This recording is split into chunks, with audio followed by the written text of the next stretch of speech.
Hey y'all, hope y'all doing well. We're here with the weekly slash month of March final uh, results for the options trades. Of course, if you watched Saturday's video, you'll know things aren't going too well. And if you're in the options market at all and only on the bullish side, you know things aren't going very well. So, what I'm going to start with today, I'm going to try to make this as quickly as possible.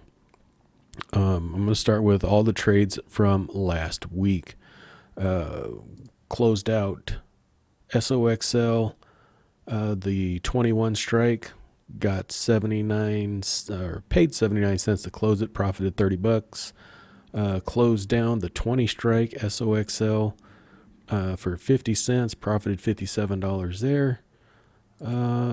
Closed down the 21 strike SOXL, another one for 79 cents, profited 287 there. Closed down my covered calls on SOXL for 17 cents. Two of them profited 73 bucks there.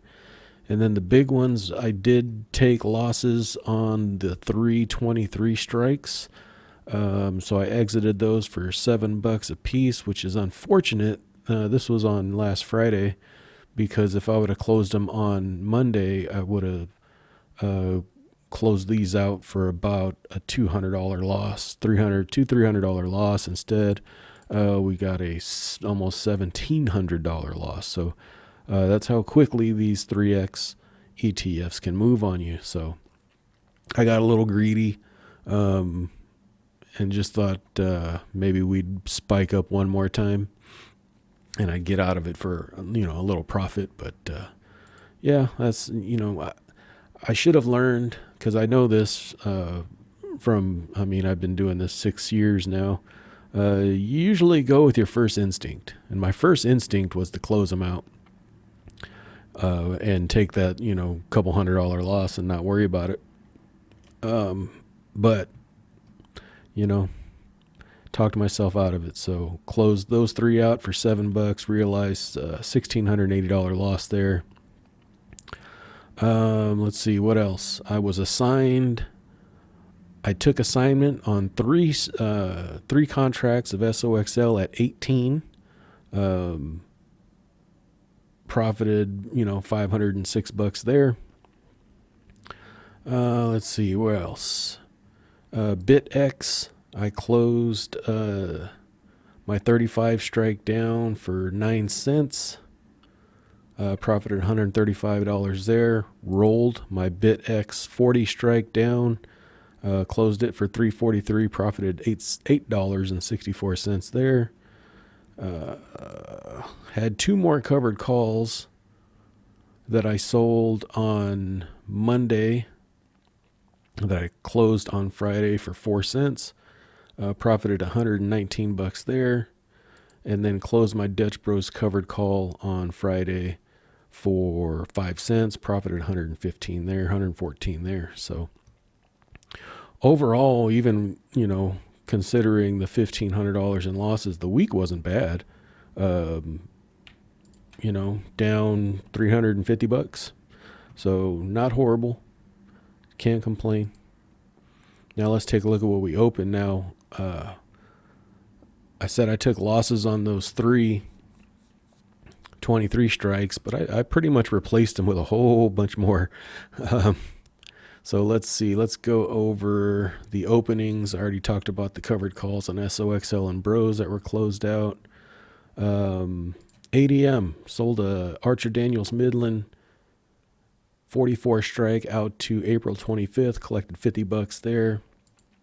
TNA went out to May 16th, did the 28 strike, collected $114 there, did two of those. And then on Tuesday, I think this was, SOXLs, I did a whole bunch of SOXL puts, 216s and 217s, grand total of about $555 a premium collected there. The BitX, this was the roll. I actually should put their roll, since everybody likes rolls. Went out to this Friday, just did the same strike, collected an extra $65, $70 on premium. So collected $412 there. Also sold a 30 strike on BitX out to April 25th. Collected $120 there. And then a whole bunch of SOXLs from here to here. 13 strikes, 1350, 14, 15, 16 strike. Sold a bunch of those for a grand total of $1,134.88. And then another TNA out to $25 out to May 16th. Collected $130 there. And then today, Monday, sold 3 covered calls on those 18 strikes that I was assigned. Went out to April 18th, collected $70, so $208 there. So the $1,500 that I lost last week, I basically replaced them with all these SOXLs and BitXs and all that. I mean, I sold $2,500 of premium. So sold lost $1,500 on $1,600, whatever it was, on that, and replaced it with a whole bunch more. So go down here to premium cooking. In April, we have a whole bunch. We have $2,800 of premium cooking in April. And then in May, we have $2,160. So overall, the month of March ended up with a profit of $342.03. Kind of reminiscent of last year and 2021. We'll see how April goes. I have a whole bunch of, not a whole bunch. I have about 6, I want to say. Let's see, where's my April 4th expirations here? April 4th. Yeah, I have about 4 contracts that I'm going to probably have to work on this Friday, which is 21 and 23 strikes. I can roll them down. I can roll them down probably to, I don't know, $16 and just sell double the contracts out to May, something like that. I don't want my SOXL position to get too large, and we'll go over that here right now. We'll go over to holdings. What did I do for holdings? Oh, I dripped about 5 shares of SCHD and bought another 5, so I'm up to 610 shares of SCHD. Dripped about a share of UTF. Added 300 shares to SOXL. Oh, I dumped Pfizer. The other day. I just wanted to get out of single stock stuff. And I actually replaced it with QQQI, which is the NEOS covered call fund, and IYRI, which is the NEOS real estate income fund. So that basically replaced I bought 15 shares of QQQI and 10 shares of IYRI. And that basically roughly replaced the annual income from Pfizer. So, and that's it. Cash went down a little bit because we bought 300 shares of SOXL and then some of that, and also paid bills. So, but overall, we look at the allocation, we're still almost 75% in cash. And SOXL's at 5.6% of the portfolio. A little bit, I definitely don't want to get this up, bigger than SCHD, which is 8.6% of the portfolio.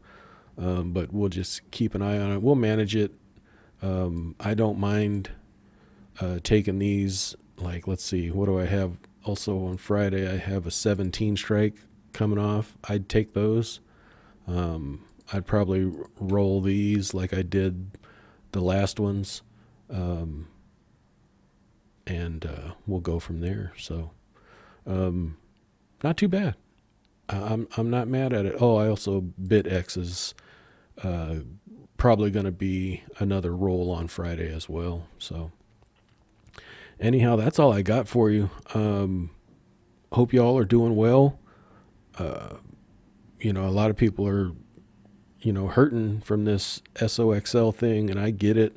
That's like I shared with you a week or two ago. Like that's kind of why I kind of don't like sharing this stuff, because people some people can't handle it, right? Some people can't handle the volatility and stuff going down. I'm kind of unique in that I have a lot of dry powder. I can roll for a long time, and some people just can't do that. So anyhow, I'll have another update for you on Saturday. It might be late though, because I don't think I'm going to be able to record on Friday. I'm going to be doing something rather important on Friday, so I'll be recording Saturday morning and trying to upload that. So it won't be the regular time, and I'll share with you what I'm doing on Saturday. So hope y'all have a good week. We'll talk to you later. Thanks. Bye-bye. I am not a financial advisor. The information contained in this video is for entertainment and informational purposes only. It is not intended to be investment advice. Please seek a licensed professional for any investment, tax, or legal advice. Thank you.